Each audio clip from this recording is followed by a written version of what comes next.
Médico vago, no, mal empleado porque no hay un sistema organizado.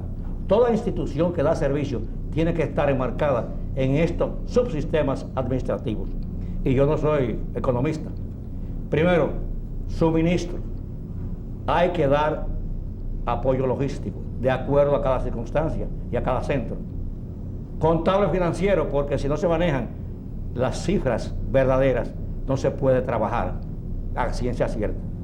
Supervisión, pero no un supervisor que sea un inquisidor, que sea un fiscal, que sea un maestro que va a hacer justicia, que va regando conocimiento, va evaluando y al mismo tiempo corrigiéndolo como un ayudante, como un maestro, no como un inquisidor, que eso es lo que generalmente abunda. Además de eso, tenemos que tener una información fidedigna de todo el proceso. ¿Cuál es la otra cosa? Mantenimiento. Mantenimiento predictivo, preventivo y correctivo. Si se lleva ese cuadro a la práctica como agenda administrativa, no habrá problemas. Yo recuerdo que hicimos un estudio, Eugenio Cantuarias Maturana, un brillante economista chileno especializado en asuntos médicos, que determinamos que el Instituto Dominicano de Seguro Social, estoy hablando de 1986, desperdiciaba el 40% del tiempo y que una orden de compra daba 14 pasos cuando solamente necesitaba 6. ¿Qué sucede?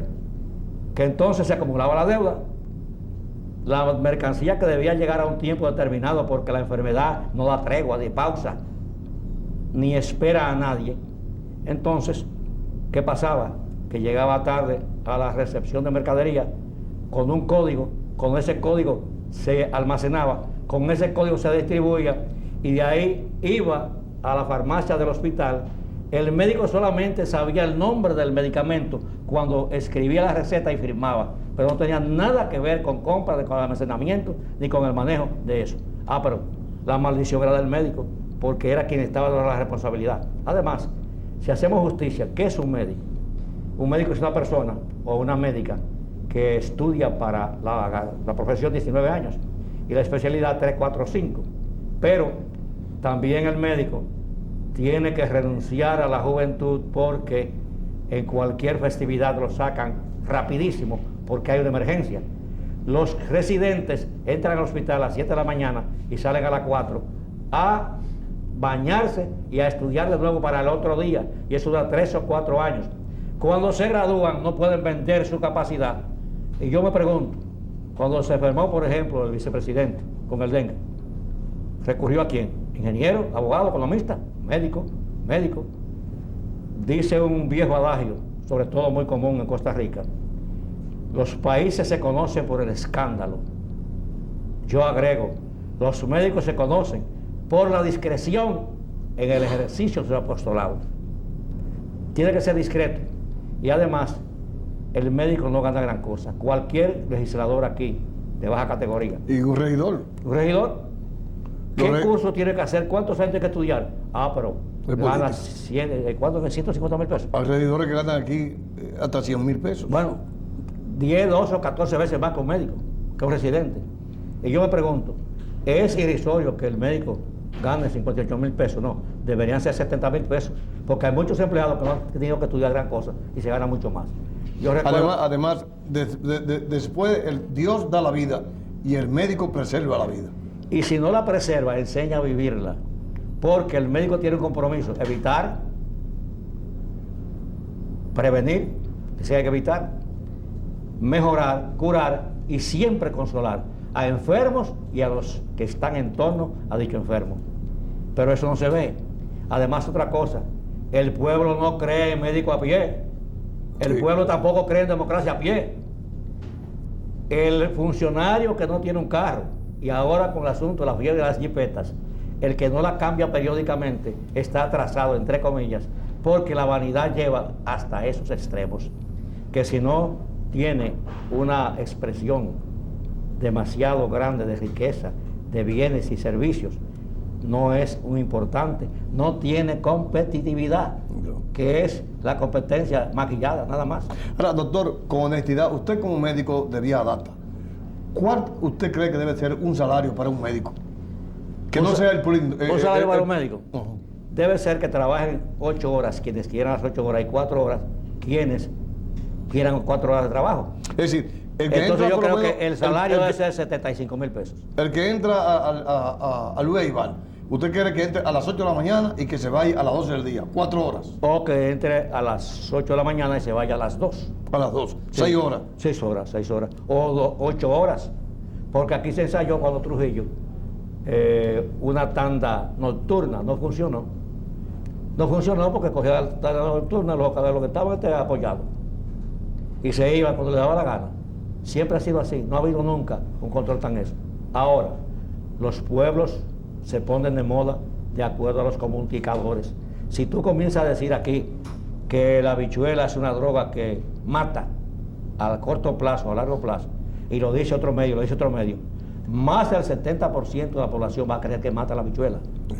Ahí tiene mucha responsabilidad el comunicador, los comunicadores, no solo de emisoras, sino de calles, de esquinas, en escuelas, en universidades. Yo recuerdo que me decía un viejo amigo de Bonao, la mentira es coja. Cuando sales y el trayecto es largo, llega tullida, pero le queda la lengua. Sí. Le queda la lengua todavía. Entonces, hay una tendencia, decía Bill Duran, famoso historiador norteamericano, que la humanidad está dividida en 2 grandes universos. Uno, 70% que tiene que ser dirigido, y un 30% que es autosuficiente, pero de ese 30%, menos del 10% sirve para dirigentes. ¿Por qué? Yeah.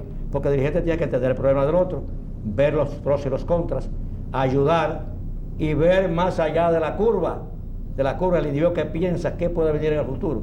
Y yo caigo en Estados Unidos. ¿Por qué los grandes economistas no previeron la crisis?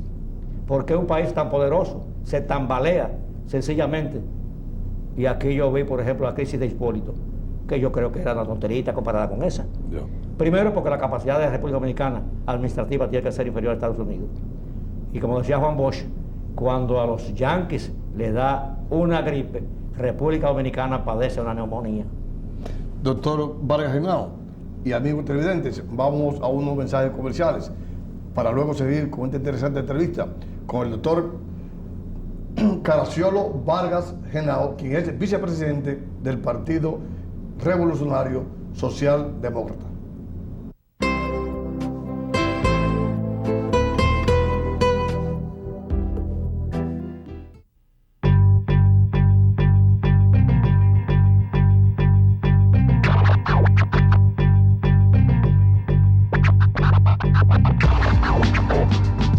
La Verde ahorra por ti. Ahora, cada vez que compres con tu tarjeta Reservas 24, La Verde, te redondeamos la cantidad que tú consumas al valor que tú decidas. Solo tienes que activar tu servicio llamando al 809-960-2400. Ahorra el cambio con La Verde. Ban Reservas, el valor de la eficiencia en un mercado competitivo. Al principio fue la luz que es la razón básica de todo entendimiento, luz que es guía en todo nuestro camino, luz que es nacimiento, que es vida, luz que es madre, hogar y amor al mismo tiempo. Esta luz es parte de una gran familia. Hazla tuya. Edesur, toda nuestra energía para que vivas mejor.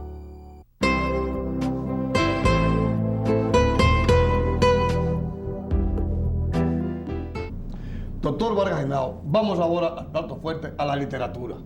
¿Cuántos libros usted tiene ya impresos? Ya he publicado 8. 8 libros. ¿Y cuántos tiene inédito? 3. ¿Tres De lo que he inéditos? publicado hay 5 novelas, hay 1 de poemas, que están aquí, Ujú. el de poemas. Esta es una novela, Huérfanos, Ya. que yo creo demostrar es que Trujillo se apoyaba en el campesino para ser oficial y después tenerlo de servicio permanentemente.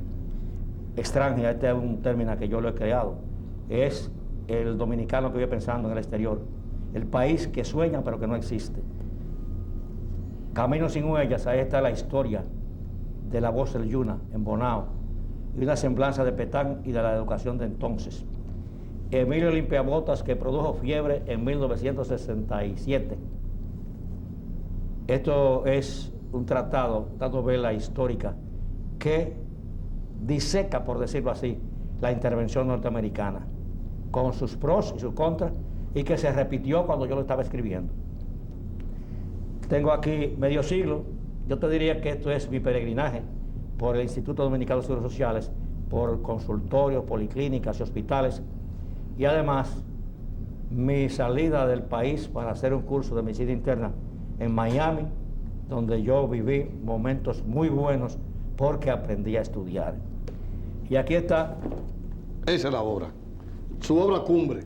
Piel de Azabache. Esa es su obra cumbre, doctor. Es un atrevimiento literario. Sí. Fíjate, la novela es tan difícil que si tú repasas el premio Nobel, el premio Nobel premia, valga el pleonasmo,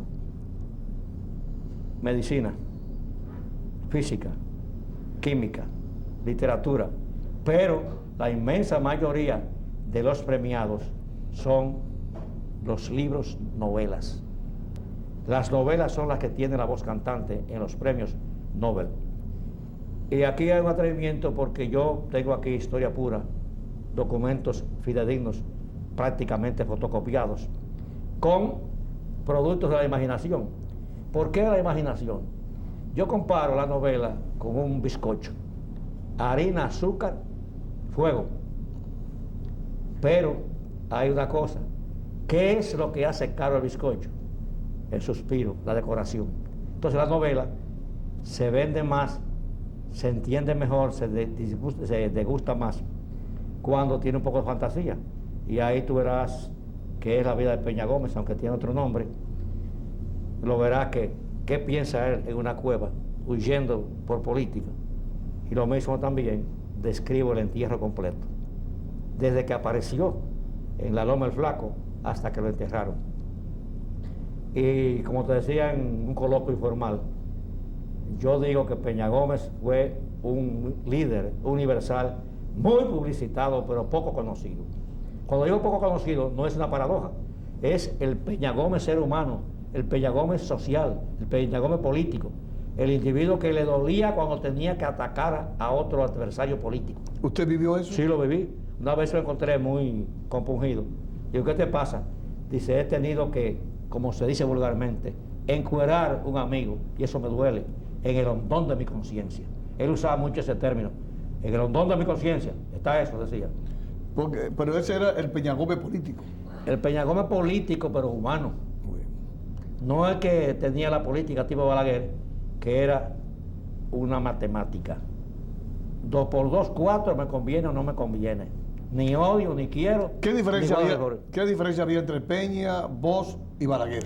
Bosch era un individuo de temperamento difícil, pero un hombre que no sacrificaba principio por poder. Y además con un liderazgo extraordinario. Muy poca gente tenía el poder de convencimiento. Bosch no tenía que ser orador porque su conversación era contundente. Si quería herir, hería. Y si quería gustar, gustaba demasiado. Se me parecía a Masluta, aunque él no lo quería saber de Masluta.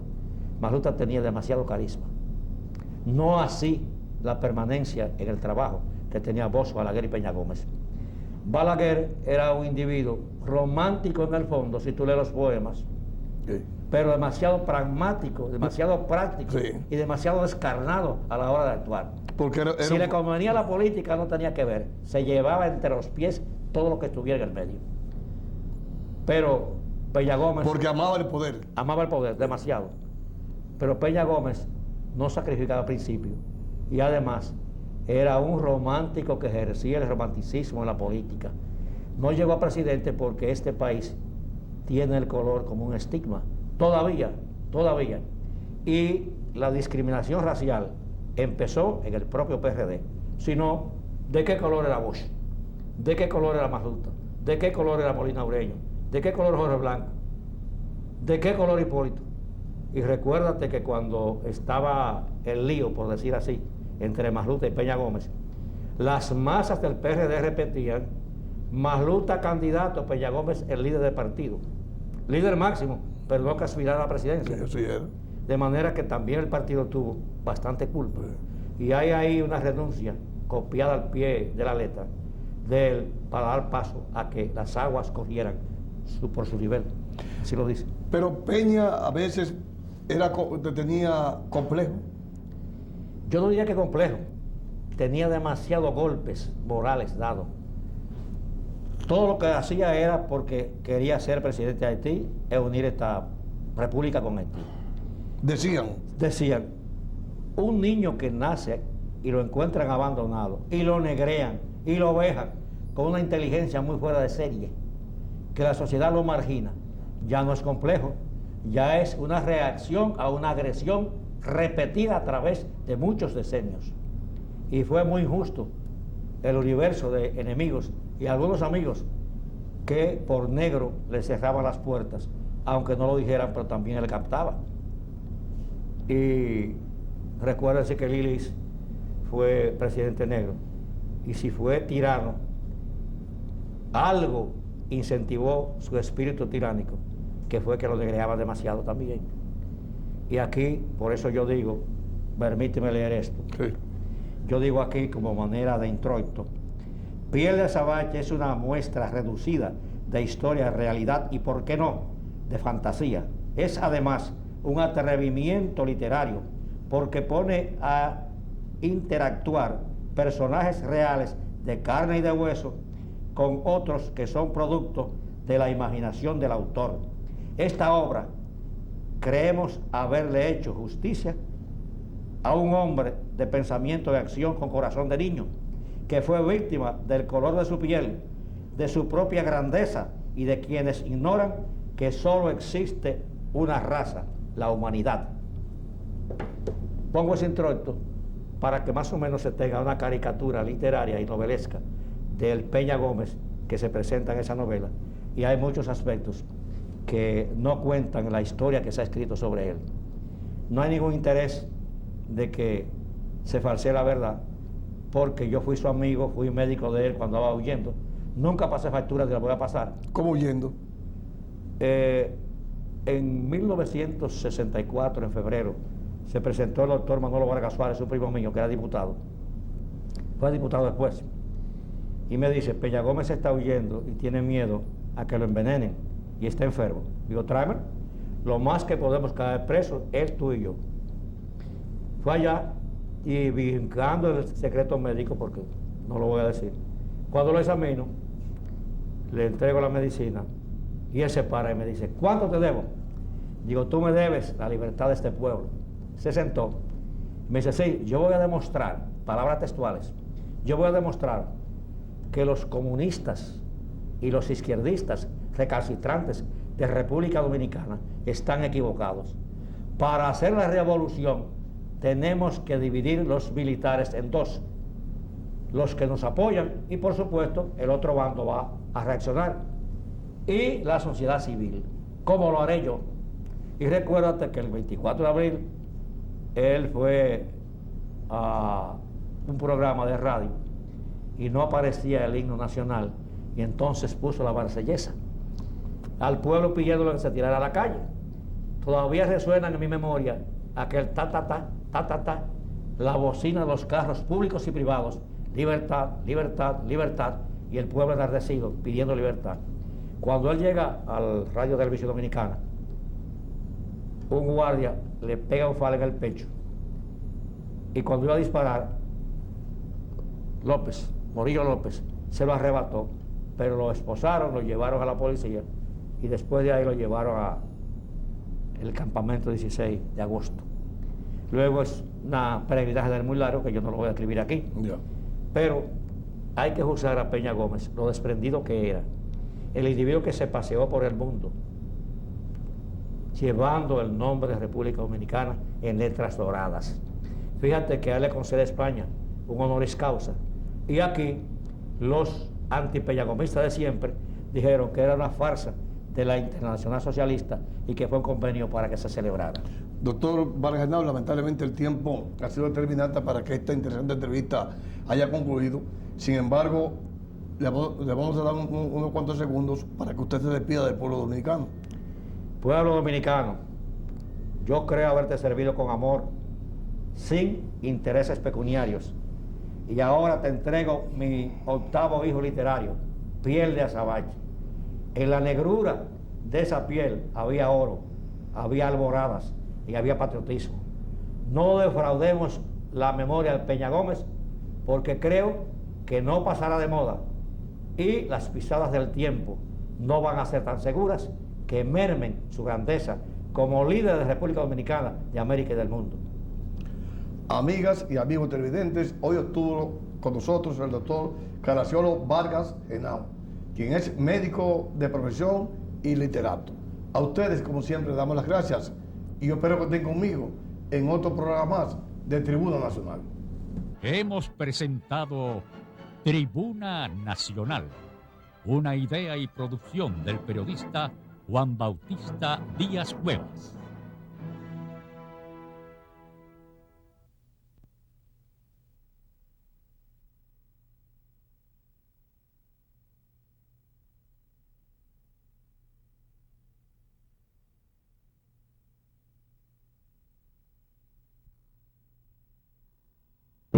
Intelectual.